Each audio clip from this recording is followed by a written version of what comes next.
5月分外部11献金37,600円、それから特別感謝献金の中で外部11献金、関西牧師会に、1000円をお捧げいたします。共に心を合わせてお祈りしたいと思います。すべての地の神様、あなたの心から褒めたたえます。新たな教会の経済を祝福してくださっていますことを感謝いたします。実際的な恵みを与えてくださり、また霊的な恵みを与えてくださっていますことを感謝いたします。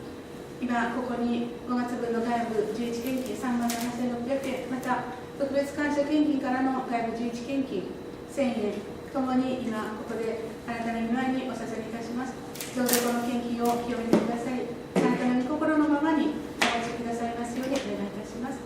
この献金を感謝し、イエス・キリストのお名前を通してお祈りいたします。アーメン。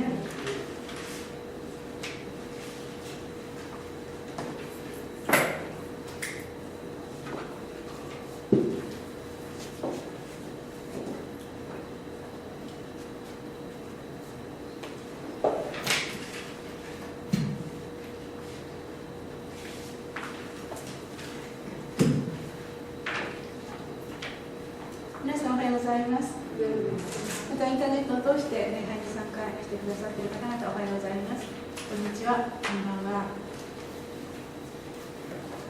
あっという間に6月に入りました。明日からもう自己チームが使わされます。だいぶ先かと思っていましたけれども、明日になりました。で、兵庫教会からは、今 CS の方におられますが、堀本副牧師が参加されますので、皆さんお祈りよろしくお願いいたします。祈りの、課題が受付に置いてありますので、このように祈りの課題が置いてあります。またお招きを持たれた方、断食表も置いてありますので、記入していただきたいと思います。明日から土曜日の日程で、使わされます。14名の方が、チェコのマリク宣教師、サレリ宣教師を含めて14名の方々が、参加されます。それで1週間ですが、非常にこの、プログラムがたくさんあるんですね。祝福される御心の大きいチームとなっています。まず予言の本の自国の出版記念ですね。それから次に今度翻訳される御子に聞き従う上下とカリスマ宣言と主に導かれる女性たちを牧師伝道者宣教師と立て、この予言の、この翻訳のに関するいろいろな契約も行われます。でまた今回はプラハと、あとプラハはチェコの北部の方にありますけれども、南部の方のブルノっていうところがあるんですね。そこに移動します。で、ラジオ番組出演っていうのがあるんですが、それはブルノであるようですね。ブルノでラジオ番組に、バーラ・キョンズ牧師が、出演されます。で通訳の方も出演されますので、御心のこの話ができるようにと、通訳者との上に御霊の道が与えられるように、お祈りください。またプラ教会と他の3つの教会の奉仕もあるんですね。で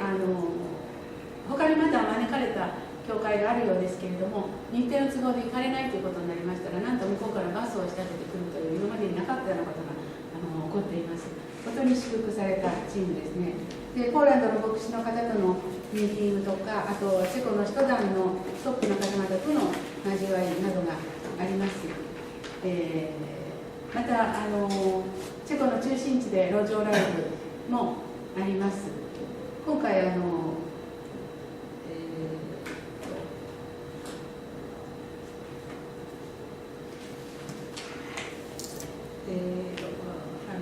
小野島さんたちがラス講座に行っておりますね。ですからまた四日市の太田さんに来ておりますので、賛美の方がたくさんおられますね。路上ライブがされます。たくさんの計画がありますので、一つ一つが守られるようにお祈りください。このチェコ語の翻訳っていうのは本当にあれと思うようなことから起こってきたことですよね。パーラ・キョント牧師は確かオーストラリアだと思ったんですが、宣教チームで参加するときに歯の詰め物が取れて、でそれを感謝したことがブロログにアップされて、それをチェコの牧師のお友達の方が読んで、その方は非常にその次にうつ状態で信仰がダウンしてたんですけれども、どんなことも感謝するのかということで、そこからぐっとその方が信仰が強められて変わって、そのところからで、なんとその方は翻訳のお仕事をされてたんですね。ですから本当に歯の詰め物が取れたって、そこからこの辺が始まってるんですね。本当に小さなちょっとしたことなんですが、そういうことが始まってます。ですから私たちも恵みをどんどん流すものとなっていきましょう。本当に今回この忙しいチームだと思いますね。成田が出るのが夜ですからね。ですからこっちはもうほとんど1日過ぎたような状態で出ていきますので、かなり中身の濃い忙しいチームではないかと思いますが、一つ一つ守られるようにどうぞお祈りください。それから、また7月はパトモスチームが使わされます。どなたでも参加できますので、どうぞご参加ください。今回はパトモスだけですね。ギリシャパトモスだけだと思いますね。去年はロシアでローマが一緒でしたけど、今年はそうです。で、また7月の末28日から31日には白馬キャンプが持たれます。ちょっと今年はバス代が高くなっているということがあるんですけれども、頑張って皆さん参加してください。それから日本の児童養護施設のためにお祈りしていただき、また献金を感謝いたします。日本の児童養護施設も東日本大震災の後、この神様に語られて、そして信仰のスタートをしましたけれども、何にもなかったんですよね。本当に何にもなくて、でもそこで言葉だけがあってスタートして、土地が与えられ、建物の設計図ができというふうに進んでいきました。確かに試しもありましたよね。ですけれども進んできまして、先週の水曜日ですね、6月3日にその建物に着工いたしました。ですから3ヶ月4ヶ月以内ぐらいですか、そのぐらいで建物が出来上がります。本当に心から献金とお祈りを感謝いたします。でまだ建物が出来上がっても、国とか県への行政手続きとかいろんな手続きがありますし、また常駐するスタッフの方の人選などもあります。またいろいろな免許の取得者のスタッフが必要でありますから、御心のスタッフが与えられるようにとか、また外はできても内部のいろいろな家具とか、また電気製品とかいろいろなこの生活必需品がありますので、それらがまた与えられるように、満たされるようにお祈りください。また御心の、子どもたちをファミリーホームっていって、そんなに人数は多くないですけれども、受け入れることができるようにお祈りしていただきたいと思います。そして、今日はですね、先ほど司会者の方に読んでいただきました黙示録の今日は10章ですね、連続公開の17回目になるんですけれども、その前にちょっとですね、先週の31日の東京アンテオ家の礼拝で、主を選ぶ、主を第一とするということがルカの18章の29から30節から語られてたんですね。でその中で献身ということに触れて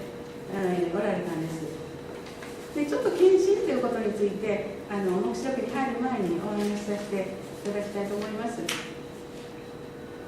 で皆さん献身とか献身者って言った時にどういうふうなことを思われるでしょうか。献身者、割と牧師とか宣教師とか、また伝道師とかそういう思いがふっと来ると思うんですね。そういう方を献身とか献身者っていうそういうこの思いが来ると思うんですけれども、献身者っていうのは主に従うものですから、全ての人が牧師になるわけでもなし、伝道者になるわけじゃなくて、また宣教師になるわけではなくて、この主に従うものですね。そのものが献身者です。ちょっと御言葉を開いていきたいんですけれども、ヨハネの福音書の4章の24節にはこのように書いてあるんですね。ヨハネの福音書の4章の24節ですね。第3版では179ページになりますけれども、24節、神は霊ですから、神を礼拝する者は霊と誠によって礼拝しなければなりません。またローマ人の手紙ですね、ここの12章の1節には、このように書いてあります。308ページになりますが、12章の1節の、後半ですね、あなた方の体を神に受け入れられる清い生きた供え物として捧げなさい。それこそあなた方の霊的な礼拝です。献身ですということをこの聖書では言っているんですね。で、確かにこの聖書を見ていきますと、ペテロとかヨハネとか、牧師や伝道師になって主に従っている方々は多くおられます。でもですね、旧約聖書を見ていきますと、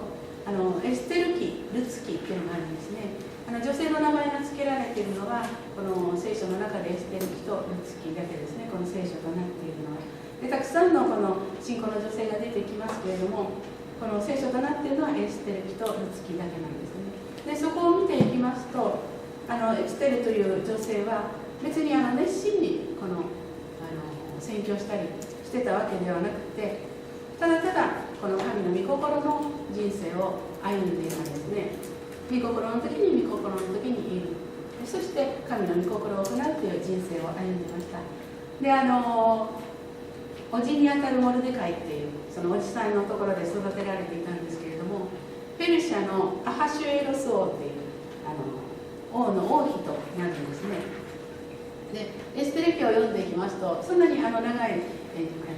ところではないのでさっと読めるところですけれども、そのいきさつが全部書いてあって興味深いと思いますけれども、そして王妃となって、その時にイスラエル人が殺される、皆殺されるっていうそういう策略が出て、非常にこのイスラエル人が危機に陥ったんですね。で、その時にこのエステルが本来でしたら王が召さなければ王の前に出ることはできないんですけれども、召してないのにそのイスラエル人を救うために王の前に出ていくんですね。ですからそこで殺されるかもわからないわけです。召しがないのに出ていったということは。ですから自分の命も張って出ていって、そしてこのイスラエル人を助けたというそのことが書かれています。ですから牧師であったり宣教師であったわけではないんですけれども、エステルに与えられたこの人生を歩んで、そして神の栄光を表して召しを全うしています。イスラエル人を救うという危機から救うというそういう召しを全うしています。で、またルツ記にはルツという女性が出てくるんですが、この女性は自分のご主人が亡くなられたんですが、姑のナオミは誠の神を信じている姑でした。で、ナオミについていくんですね。ですからルツこのルツの、祝福されたポイントというのは神を選んだ。で、エステルもいつもこの神の示すところにおられたということですね。で、姑のナオミの言うことを聞いて、そして今度はボアズの妻になります。で、ボアズとナオミ、ボアズとルツの間に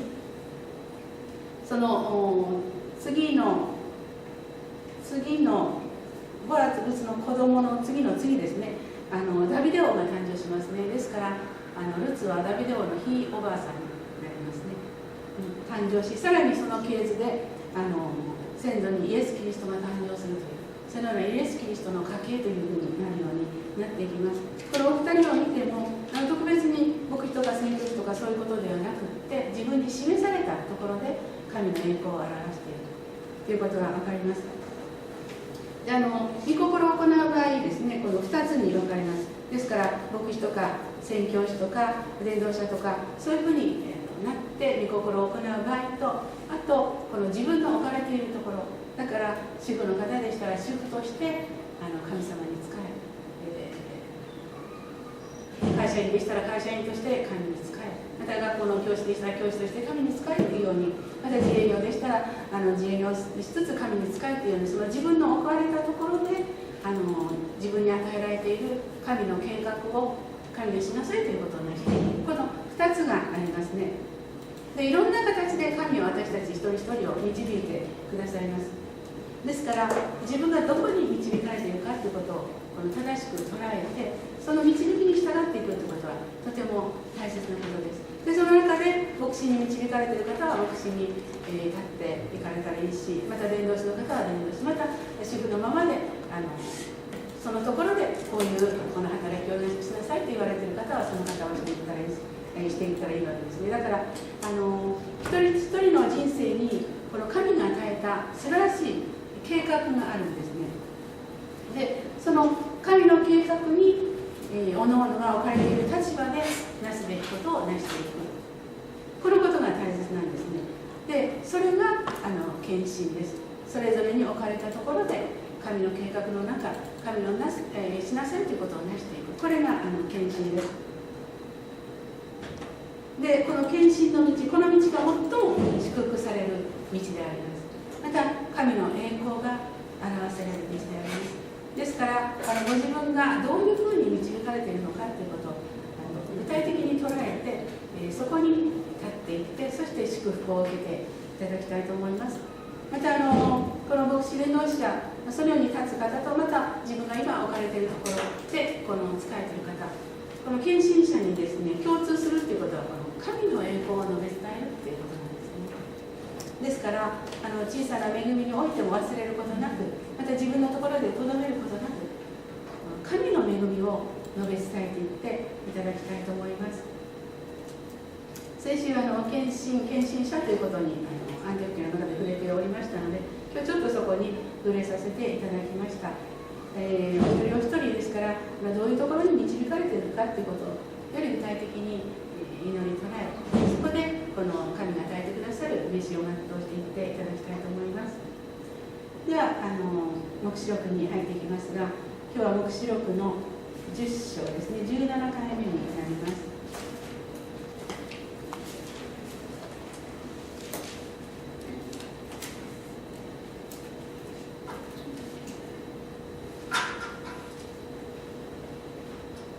連続公開の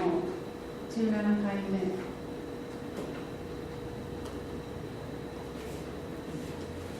黙示録の今日は10章の1節から11節ですね。ここから学んでいきたいと思います。先週まで今ラッパのところを学んでいますけれども、第6のラッパまで先週までに学びました。で次に第7のラッパがあるんですけれども、この第6と第7のラッパの間に今日学ぶ10章ですね、それから次の11章の前半ですね、それが挿入されている、そのような形になっています。そして、1節から見ていきますけれども、1節で、また私はもう一人の強い御使いが雲に包まれて天から降りてくるのを見た。その頭上には虹があって、その顔は太陽のようであり、その足は火の柱のようであった。このように書かれています。ヨハネは地上でこの天から強い御使いが降りてくる、その幻を見せられたんですね。でその御使いが雲に包まれて天から降りてくるのを見た。この雲っていうのがよく聖書には出てきますけれども、よく雲に乗って来られるとか、雲に包まれるとか、聖書を見るとその神の乗り物のようなものですね。でまたここで今度は頭上には虹があって出てきます。で虹は神の祝福の約束ですし、また神の言葉の成就を表しています。そしてこの御使いの顔は太陽のようであり、その足は火の柱のようであった。この火の柱っていう言葉が使われていますけれども、これは神の臨在を表すためにこの言葉が使われていると思います。そしてその、強い御使いですね、その手には開かれた小さな巻物を持ち、右足は海の上に、左足は地の上に置きって書いてありますから、この強い御使いが小さな巻物を持っているんですね。開かれた小さな巻物、でこの、開かれた小さな巻物と、あと11章を今度は来週、入っていきますけれど、ここに2人の預言者っていうのが出てくるんですけれども、この巻物もまた預言者ですね。この2つに共通するのが神の言葉ですね。巻物には神の言葉が書かれています。で預言者は神の言葉を語ります。共通するのが神の言葉です。そしてその神の言葉を力強く後押ししていくのがこの聖霊の賜物です。これからもう直前ですね、艱難時代に入りますが、厳しい迫害困難の中でもですね、ですから教会、また教会の一人一人ですね、神を信じる者たちはこの神の言葉を語り続けていく、どんな困難の中でも神の言葉を語り続けていくっていう使命があります。で世界の人口は艱難時代前半で半分になると聖書は言っていますよね。今72、3億まで言ってるんでしょうか、言ってないんでしょうか。72億とすると36億になります。72億の4分の1が最初死にますね。その後3分の1が死にますから半分になります。で36億になりま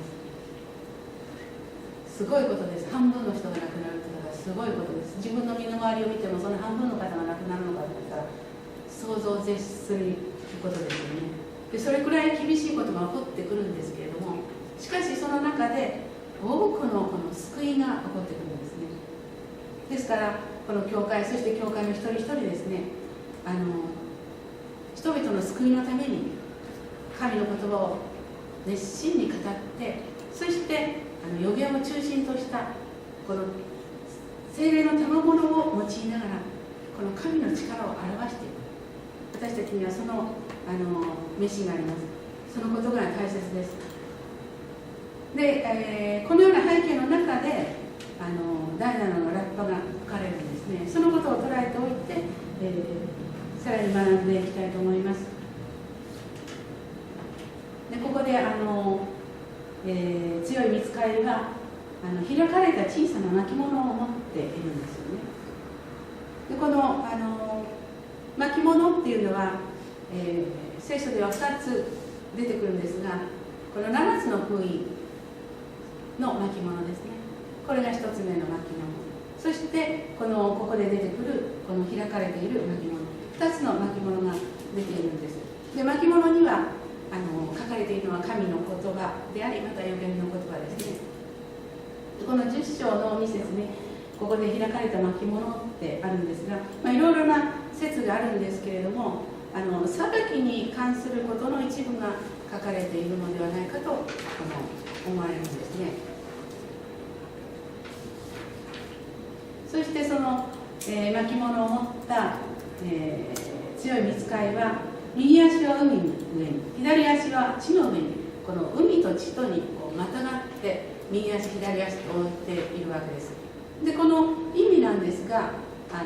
右足は海、左足は地の上ということは、神が全てに対して主権を持っている、こういう意味があると思いますし、またもう一つは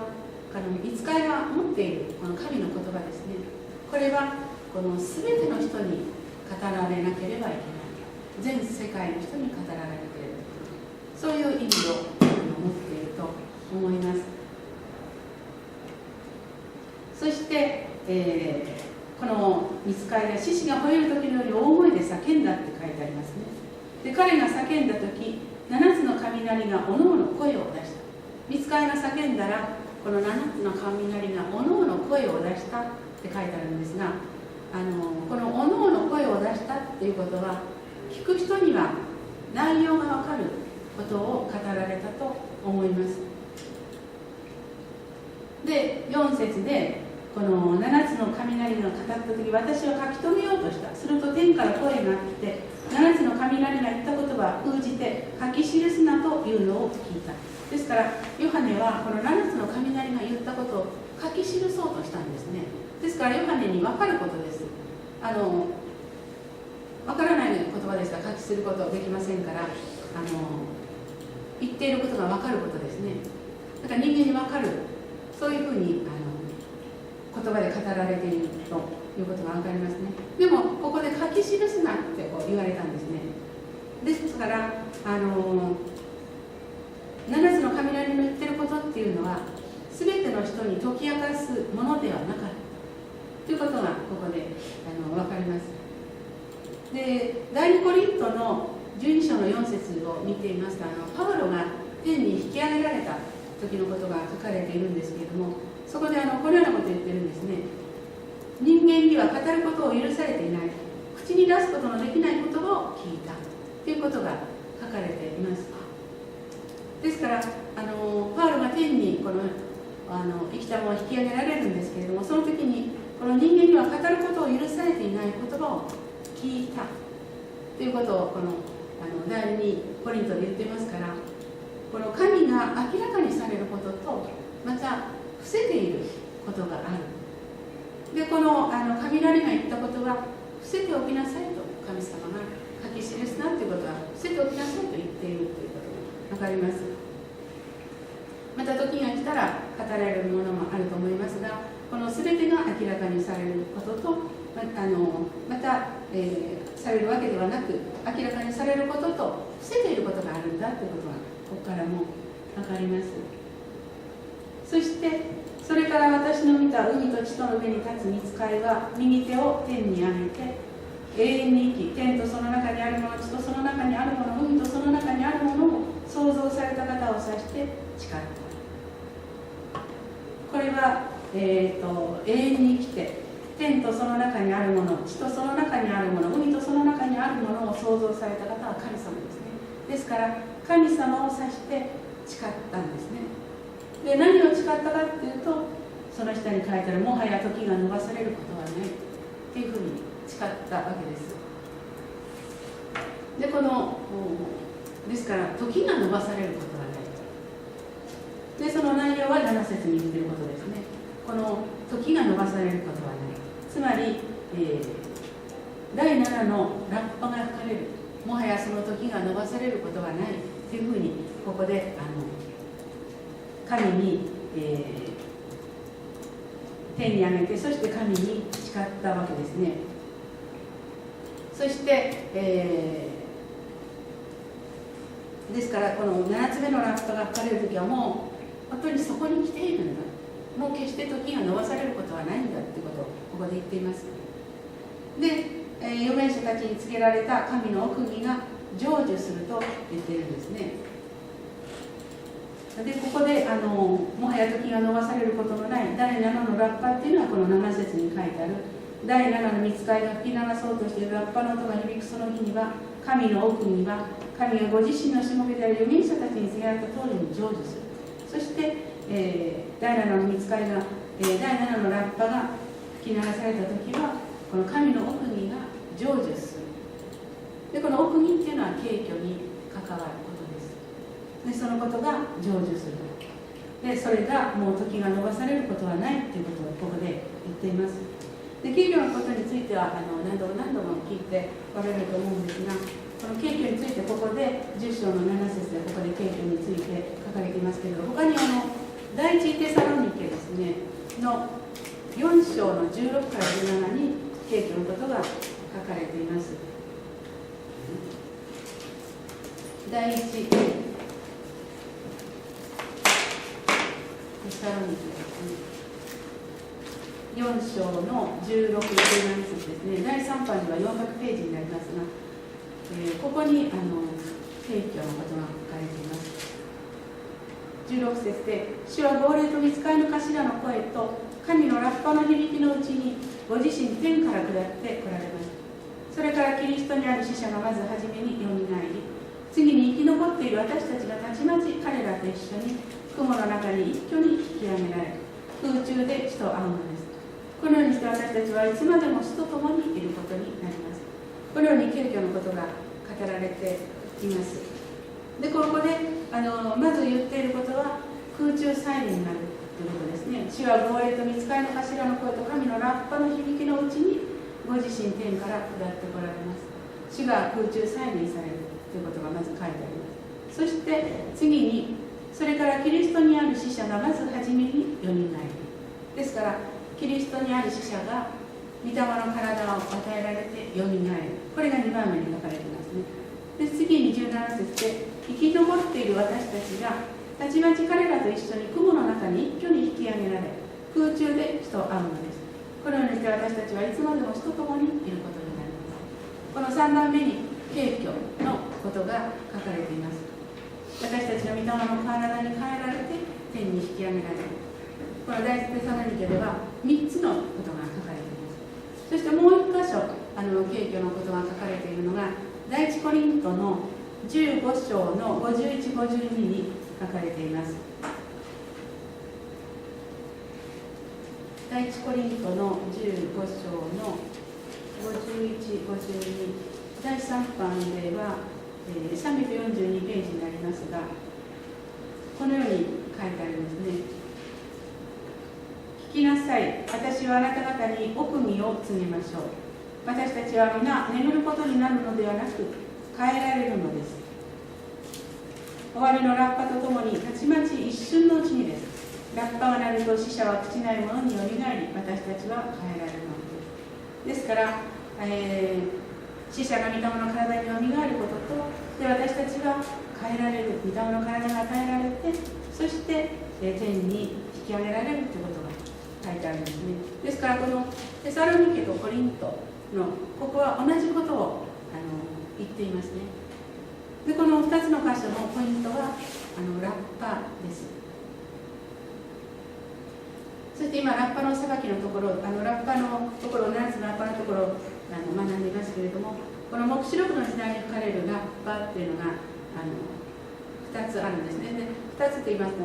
7つのラッパを1つ、この7つのラッパ全体を1つとして、そしてもう1つですね。で特にこの7つのラッパの中の1から6のラッパっていうのは、このラッパが書かれると何かが起こるんですね。だから特に7つのラッパの中の最後のこの神の奥義が成就する第7のラッパですね。でそれとともにですね、マタイの福音書にもそのラッパの学ぶということが書かれているんです。でマタイの福音書を開いていきましょう。マタイの福音書の24節なんですね。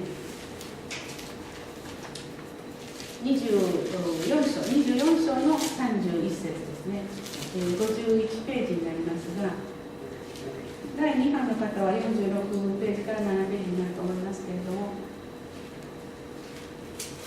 24章の31節にはこのように書かれています。人の子は大きなラッパの響きとともに御使いたちを使わします。すると御使いたちは天の果てから果てまで地方からその選びの民を集めます。その前に30節では、その時人の子の印が天に現れます。すると地上のあらゆる種族は悲しみながら人の子が大能と輝かしい栄光を帯びて天の雲に乗ってくるのを見るのです。そして人の子は大きなラッパの響きとともにってこう書いてあります。でこれはキリストが再臨された後、再臨後にこの吹かれるラッパと思います。でキリストが地上再臨されますね。そして選びの民です。イスラエルの民をこの集めるときに吹かれるラッパ、これがあります。ですからこの7つのラッパの中の特に7番目のラッパとこの、選びの民を集めるときに吹かれるラッパ、このことを覚えていただきたいと思います。敬虚のことはよく聞いていますので、観覧中ということは皆さんご存知だと思うんですが、観覧前、観覧中、観覧後っていうふうに3つの説があるんですね。でも観覧前と観覧後っていうのは聖書からは聖書的に根拠はないです。で観覧中、私たちは観覧中ここに立っていますけれども、聖書ではっきりそのことが分かるんですね。第7のラッパが吹かれるときに起こる、だから観覧中であるということが分かります。明確に書かれています。敬虚は恵みです。そこで敬虚されたら大観覧に入らなくていいわけですから、恵みですから、お一人お一人がこの御心のところにいつもいて、御心を行って、そして敬虚の恵みに預かっていただきたいと思います。でさらに10章を見ていきますけれども、この8節からずっと終わりまでですね。でそれから前に私が天から聞いた声がまた私に話しかけていった。さあ行って海と地との上に立っている御使いの手にある開かれた巻物を受け取りなさい。ですからヨハネはこの御使いから巻物をまず受け取るわけですね。そうすると、次にこのように言うんですね。それで私は御使いのところに行ってその小さな巻物をくださいと言った。すると彼は言った。それを取って食べなさい。それはあなたの腹には苦いがあなたの口には蜜のように甘い。この御使いがこのヨハネに言ったんですね。口には蜜のように甘いけれどもあなたの腹には苦いということを言っています。でこれはどういうことかと言いますと、この口には蜜のように甘いということは、この神に信頼する者にとってこの神の言葉っていうのは蜜のように甘い、本当に恵みの言葉ですね。甘いんですね。でここでしかしこの腹には苦いということが言われています。でこれはヨハネの働きのことを言っているんですね。でヨハネは神を信じないで堅くなになっている人たちに対してこの明確に神の裁きが来ることを語らなければならない。でこれは非常にこの苦痛を伴うものだから口には蜜のように甘かったんですが、実際ヨハネがその語っていく中において働きをなっていく上においては非常に苦痛を伴うもの。それでこの腹には苦いということがここで書かれています。ですから小さな巻物に書かれているのは神の言葉であり、また預言の言葉です。ですからヨハネは全ての人々にこの神の言葉を語り続けていくという、そういう使命が与えられていたんですね。そして、一番最後ですね、11節で、その時彼らは私に言った。あなたはもう一度諸々の民族、国民、国語、王たちについて予言しなければならない。そのように書かれています。もう一度予言しなければならないというふうにこのように言っています。で、黙示録はすべて予言の言葉です。ヨハネっていうのはパトモス島に島流しにされていて、で予言していたわけではないんですね。パトモス島で神を礼拝していたんです。ですからここでもう一度諸々の民族、国民、国語、王たちについて予言しなければならないということは直接予言を語るというよりも、これ黙示録という書物にしてですね、この予言の言葉一つ一つを、そして全ての人々に語っていかなければいけないという、そういう使命があったと思われます。で私たちにもこのリバイバル、また週末の働きを委ねられた人のものとして、私たちにも使命があります。で開かれた黙示録を共に分かち合っていく。黙示録はまだ全てが開かれているわけではありませんけれども、開かれた黙示録を共に分かち合っていく、そういう、使命がありますね。また私たち、この死の十字架の群れは感謝と賛美とこのマリーさんから継承する、群れです。ですから感謝と賛美、またこの聞き従いということですね。そのことをこの教えて、また自分自身がその感謝、賛美、聞き従いを通して体験した祝福を証ししていく、そういう熱心があります。それとともに予言を中心としたこの賜物の働きを成していくということがありますね。まだまだ賜物を全てのこのクリスチャンが用いているわけではありません。この最初にも言いましたように、賜物っていうのは神の言葉を強力に後押しするものですね。ですから予言を中心とした賜物の働きを成している、このようにこの召しがあります。またインターネットの働きもそうですけれども、このように私たちに召しがありますので、私たちは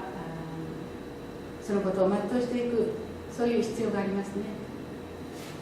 委ねられている神の言葉、またメッセージを受け止めて、そして私たちは日々それを実践していって神の恵みを生けるものとなっていっていただきたいと思います。でここで言っているように、もはや時が延ばされることはないというふうに言っていますから、この神の奥義が開かれる時が本当にもうすぐそこまで来ているわけですね。でそのことをその時代に、この特別なる時代に生かされ、特別なる飯を与えられて、私たちは今生かされています。ですから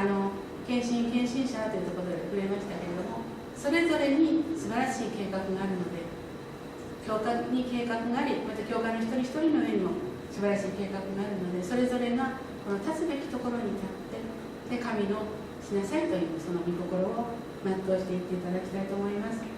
ですから祈りを強めて、この聞き従いを強めて、このそれぞれの与えられた飯を全うしていっていただきたいと思います。一人一人を通して神の豊かな栄光が表され、一人一人を通して多くの方々の救いを見ていくということになりますので、さらに信仰の歩みになっていっていただきたいと思います。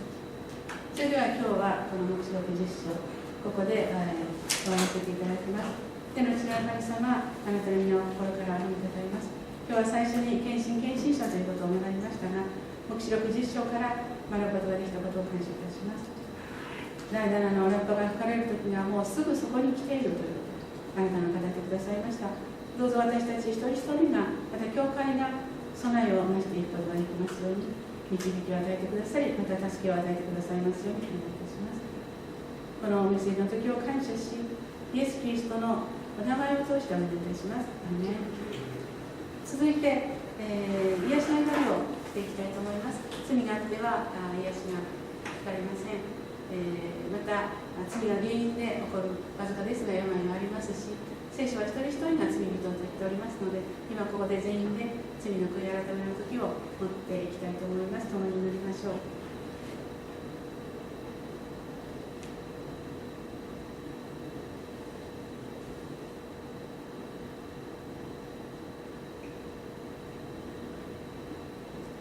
また神様は私たちが癒していただきたいというその願いを聞いてくださいますので、願いをまとめる時を持ってまいりましょう。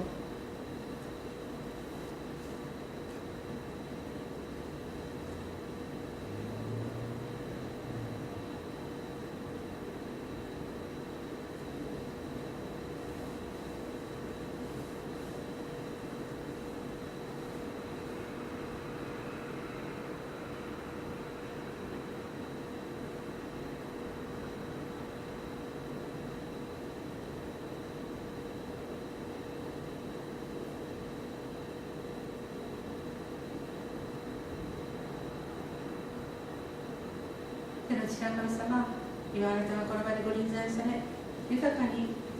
癒しの宮沢を成してくださっていますことを感謝いたします。お一人お一人の祈りを聞いてくださっていますことを感謝いたします。どうぞお一人お一人に深く触れてください。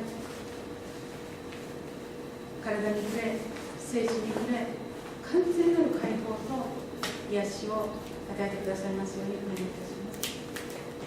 イエス・キリストの皆によってお一人お一人の体と精神に働く病の力を縛る、病の霊を縛る。イエス・キリストの皆によってお一人お一人の体と精神に譲る。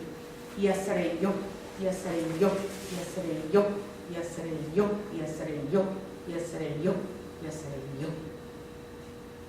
イエス・キリストの皆によってお一人お一人の体と精神の癒しを宣言します。感謝します。イエス様のお名前を通してお祈りいたします。ではどうぞお立ちください。ハレルヤを賛美し、祝祷を持って礼拝を閉じたいと思います。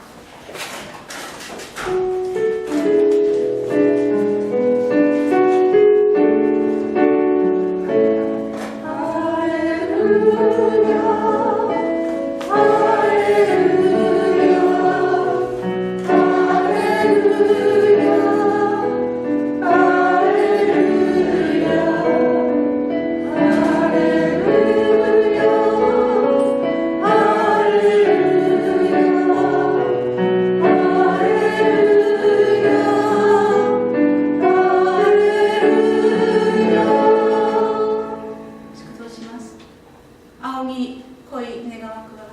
主イエス・キリストの恵み、